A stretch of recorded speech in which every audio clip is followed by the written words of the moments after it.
à la supervision financière qui était établie par la Commission. Dziękuję.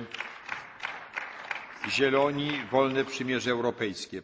Je vous remercie. Pour le groupe des Verts, je donne la parole à M. Cohn-Bendit. Président, chers collègues, je vais continuer un peu dans cette direction qu'a développée Guy Verhofstadt.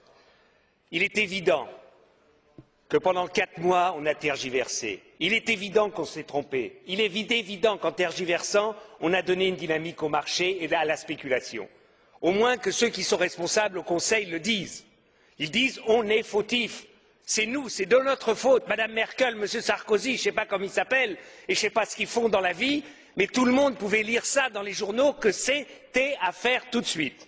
Premièrement. Deuxièmement, je voudrais quand même qu'on comprenne une chose. Ce que doit faire le gouvernement Papandréou est une chose presque impossible.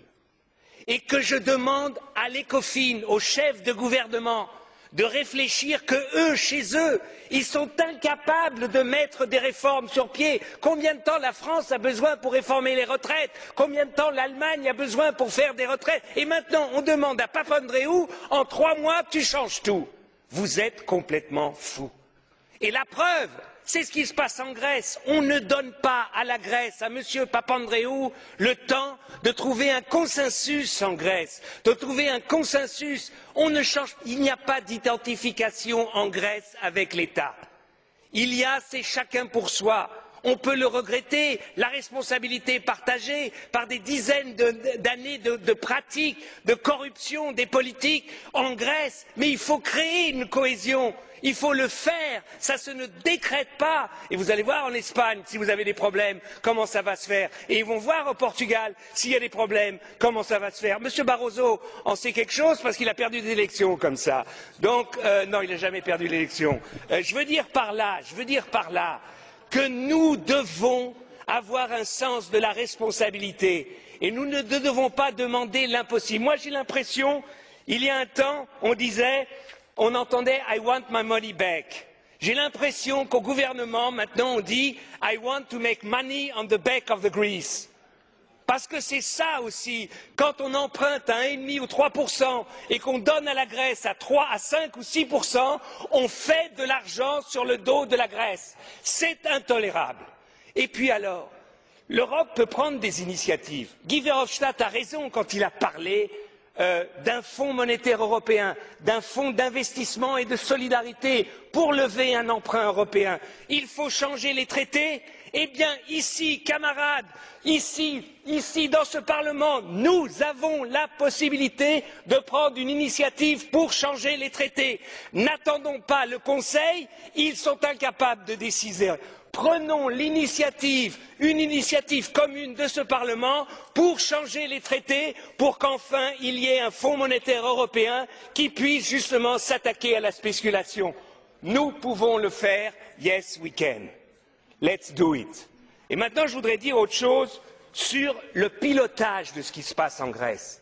Je demande à la Commission d'associer la DG Emploi au pilotage pour qu'on mesure aussi ce qui se passe en Grèce. Et je demande au Conseil de dire au FMI d'associer le Bureau international du travail au pilotage de ce qui se passe en Grèce. Parce que ce sont des êtres humains, il y a des problèmes d'emploi, il y a des salariés, et je trouve que ce n'est pas seulement la finance qui doit dicter, mais aussi la sécurité et les bureaux internationaux du travail ou la DG Emploi seraient un correctif à la folie des fois de ceux qui ne décident que sur la finance. Et puis, un dernier point. Il y a une possibilité d'aider le budget grec. Simple. C'est de prendre une initiative, l'Union européenne, pour le désarmement dans la région. C'est-à-dire une initiative politique, Grèce, Turquie, pour le désarmement, c'est-à-dire une initiative politique que les troupes turques, se retirent de Chypre Nord, qu'il y ait un désarmement. Je dis une chose, on est quand même hypocrite. Ces derniers mois, la France a vendu 6 frégates à la Grèce pour 2,5 milliards, des hélicoptères pour plus de 400 millions, des Rafales, un Rafale à 100 millions. Là, malheureusement, mon espionnage ne m'a pas permis de dire si c'est 10 ou 20 ou 30 Rafales. Ça fait presque 3 milliards. Et puis il y a l'Allemagne a vendu 6 sous-marins dans les prochaines années à la Grèce il y a quelques mois. Ça fait 1 milliard. Mais on est complètement hypocrite. On leur donne de l'argent pour acheter nos armes. Je demande à la Commission de faire un rapport ici au Parlement européen et au Conseil sur toute la vente d'armes des Européens aux Grecs et aux Turcs ces dernières années. Qu'au moins il y ait transparence, qu'on le sache. Eh bien, je vous dis que si on agissait en manière responsable, assurons à la Grèce l'intégrité de leur territoire. Les Grecs ont 100 000 soldats.